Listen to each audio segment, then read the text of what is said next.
नमो अरिहन्ताणं नमो सीताणं नमो आयिर्याणं नमो उवचायाणं नमो लोएसव्वसाहुणम्।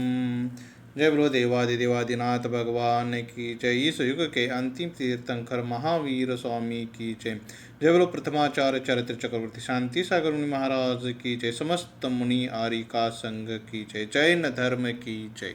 नमः श्रीवर्धमानाय निर्धून्तकलिलात्मने सालोकानां त्रिलोकानां यद्विद्यादर्पणायते। पिछले 2 श्लोक में हमने देखा कि सत्यानुव्रत क्या है और सत्यानुव्रत के अतिचार क्या हैं।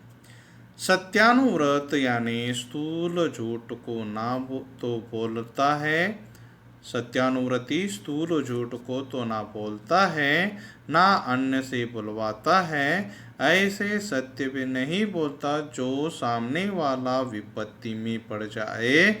उसे मुनिगण या आचार्यों ने उसे स्थूल झूठ बोलने का त्याग अर्थात सत्यानुव्रत कहा है। जैसे जो स्थूल झूठ को ना तो बोलता है ना अन्य से बुलवाता है, ऐसा सत्य भी नहीं बोलता जो सामने वाला विपत्ति में पड़ जाए। उसे आचार्य भगवान स्थूल झूठ बोलने का त्याग अर्थात सत्यानुव्रत कहते हैं। इसके 5 अतिचार हैं। 1 मिथ्या उपदेश, रहो व्याख्यान, पैशून्य, कूटलेखनम,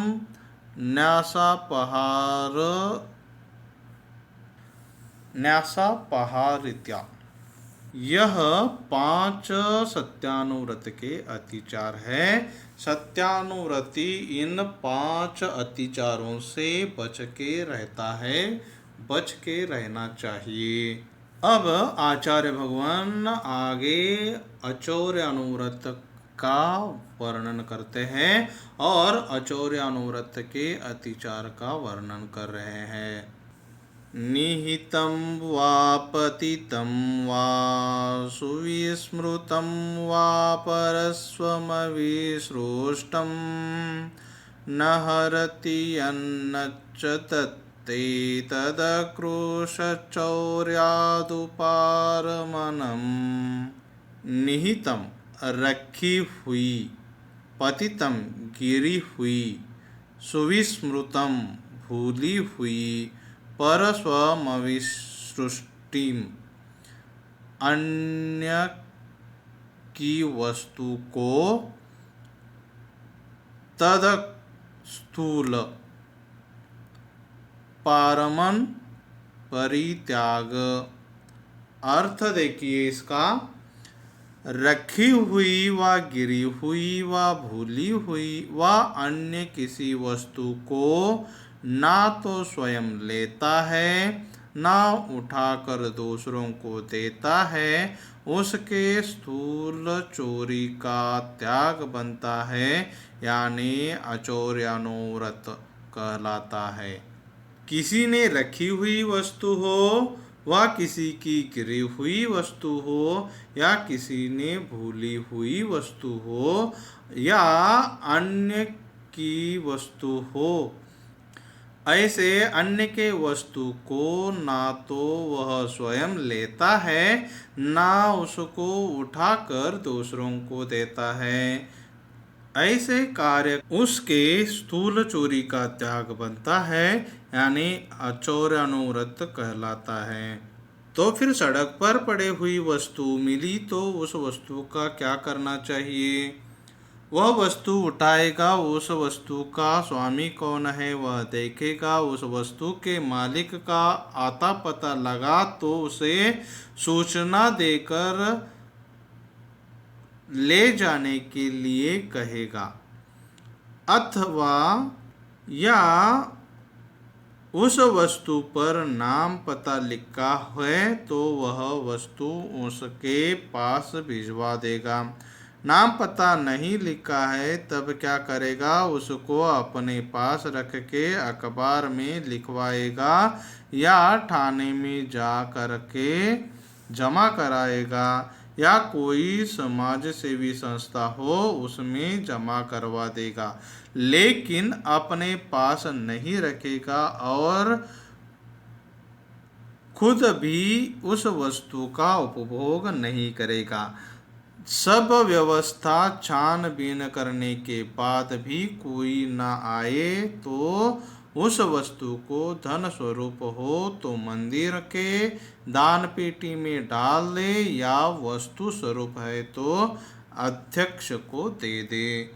एक तो अच्छी बात यह है कि उसे ना लेना, यही सबसे अच्छी बात है, क्योंकि समझिए किसी का चलते जाते समय उसके खीसे में से उसका पॉकेट गिर गया, उस पॉकेट में समझो एक 5,000 रुपये है और वह उसके पास से गुम हो गया है, किधर गिर गया है वो आगे निकल गया। पर जब उसको पता चलेगा कि मेरा पॉकेट किधर तो गिरा है, उसमें बहुत से पैसे थे, तब वह क्या करेगा? वह जिसका पैसा गिरा है वह या जिसका पॉकेट गिरा है वह इधर उधर जैसे वो आया था जैसे वो गया था उधर ढूंढता रहेगा और वहाँ पे किधर उसे ना मिला तो उसके भाव क्लेश बन जाएंगे, उसको दुख हो जाएगा, उस जीव को दुख उत्पन्न होगा कि मेरे पैसे गए, हाय मैं क्या करूं, उसकी हाय लग रहती है, इसीलिए उसे दुख उत्पन्न होता है। तो जिसकी वस्तु गिरी हुई है, ऐसी गिरी हुई वस्तु या कोई भूली हुई वस्तु या किसी ने रखी हुई वस्तु बिना परमिशन के नहीं लेना, यही सबसे अच्छी बात है।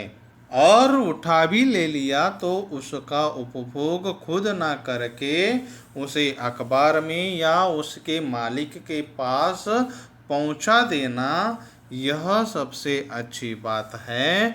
और कोई मालिक उसका ना मिले तो अपने दान पेटी में धन स्वरूप हो, दान पेटी में और वस्तु स्वरूप हो तो अध्यक्ष के पास दे देना, यही सबसे अच्छी बात है।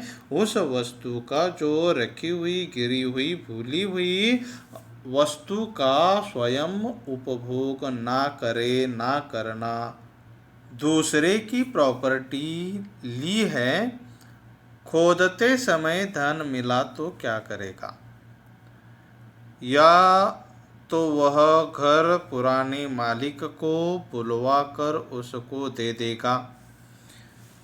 पुराने मालिक के पास किसी ने प्रॉपर्टी खरीद ली है और उसको वह खुदाई करते समय वहाँ पे धन की प्राप्ति हुई, तो वह धन जो पुराना मालिक है उसको बुलवा कर उसे वह धन उसको वापस कर देगा।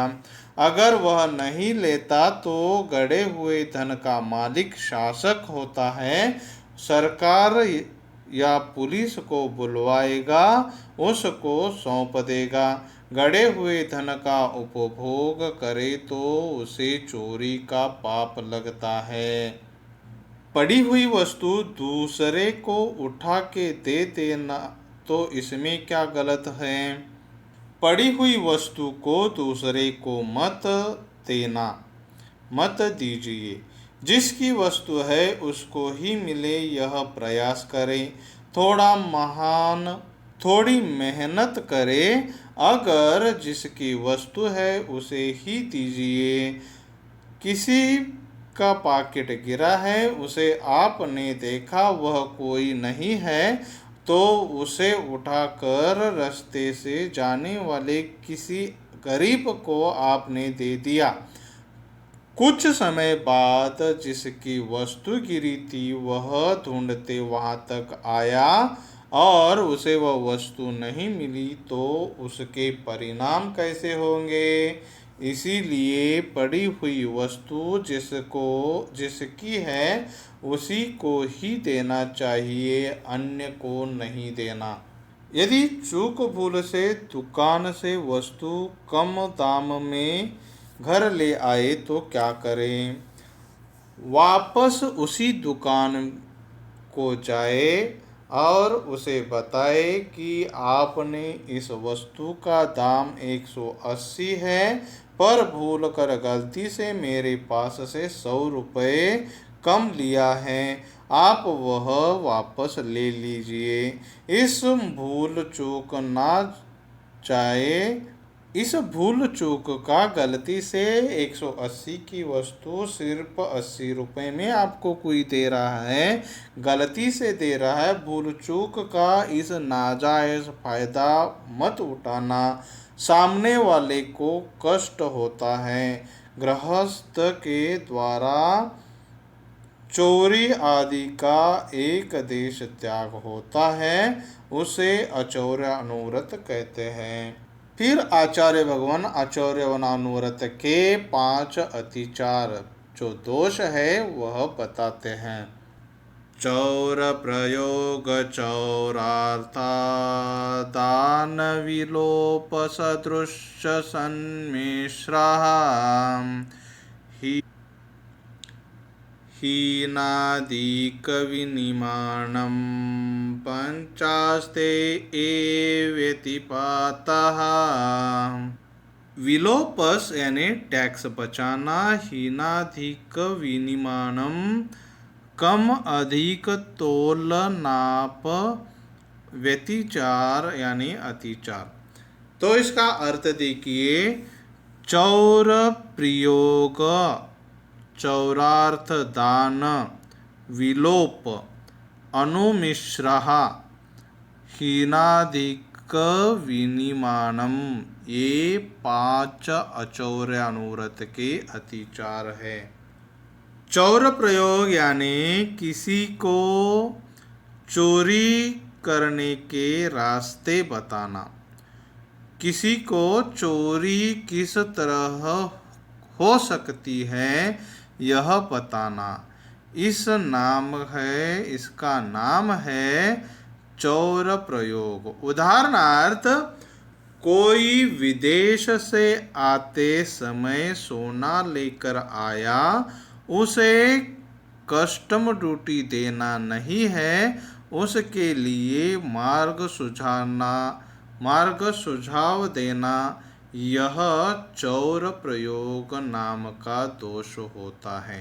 वह विदेश से आते समय सोना ऐसे पॉकेट में रखो, इस जगह पे रखो, उस जगह पे रखो, ऐसा करके उसे बाहर लेके आओ, ऐसा सुझाव आदि देना, यह चौर प्रयोग नामक दोष लगता है। चौरार्थ दान, ये दोष है चोर के द्वारा चुराए गए माल को खरीदना, इसे कहते हैं चौरार्थ दान। अगर ऐसा खरीदता है तो अचौर्य अनुव्रत में दोष लगता है। यदि किसी को आने चोरी कहाँ से करना है, यदि किसी ने किसी चोर को चोरी कैसा करना है, कैसा करना चाहिए, कैसे करना है, यह सिखाकर वह चोरी किया वस्तु आपने खरीद लिया तो इसमें दोष यानी चौर प्रयोग चौरार्थ दान आते हैं, यानी आपने चोरी ही किया ऐसा होता है। आपका अचौर्य अनुव्रत खत्म हो जाएगा। चोरी का सामान खरीदना दोष है। विलोप दोष, टैक्स की चोरी करना, सरकार के द्वारा बताए गए नियमों का उल्लंघन करना, इसका नाम विलोप है। समझो आपके पास ऑटोमोबाइल का पार्ट है उसे 14% टैक्स है। उसे आपने कृषि का पार्ट बनाकर बिल बताया उसे 4% टैक्स है। उसमें 10% टैक्स का बचाया, परंतु यह टैक्स की आपने चोरी की है, इसीलिए इसे विलोप कहते हैं। दुकान में इनकम किया 20 लाख और हिसाब में दिखाया 4 लाख, 16 लाख रुपए का इनकम टैक्स बचाया, ये भी चोरी ही है, इसीलिए विलोप नाम के चोरी का दोष लगता है। व्रती ऐसा नहीं करते। सदृश सम्मिश्रः दोष। एक जैसी दिखने वाली ऐसी वस्तुओं को अच्छी प्रकार मिलाकर बेचना, अर्थात चांदी में महंगी गिल्ट है सस्ती, चांदी से सस्ती गिल्ट है और चांदी में गिल्ट मिलाकर बेचना सदृश सम्मिश्रः नाम है। लेकिन चांदी का जेवर बिना लेट मिला ये बनता नहीं, फिर कैसे करें? तो ठीक है, बेचते समय ग्राहक को बताइए इसमें 80% चांदी है और 20% गिल्ट है, पैसे 80% तो का ही लेना चाहिए, 80% का ही पैसा लेना चाहिए। ऐसा एक दिखने वाली दो वस्तु को मिलाकर महंगे दाम में बेचना यह चोरी ही है। हीन अधिक विनिमानम, कम या ज़्यादा नफा या तोलना, कम या ज़्यादा नापना या तोलना। लेते समय 5 किलो का 5.5 किलो लेना, देते समय 5 किलो का 4.5 किलो देना, इसका नाम है हीनाधिक विनाम। यह भी चोरी है जिसमें नाप तोल का गड़बड़ है। ऐसा व्यवसाय बिजनेस व्रती नहीं करता, उसके अचौर्य अनुव्रत में दोष लग जाते हैं। इसीलिए अचौर्य अनुव्रत चौर प्रयोग, चौरार्थ दान, विलोप, सदृश सम्मिश्रः, हीनाधिक विनिमानम, इस 5 अत्याचारों से दूर रहते हैं, बचते रहते हैं। ये 5 अत्याचार अचौर्य अनुव्रत को बाधक है, इसके लिए वे इससे दूर रहते हैं। ऐसे कार्य कभी भी नहीं करते जिससे दोष बाधा हो, अपने व्रतों में दोष लग जाए। ओम नमः, ओम नमः, ओम नमः।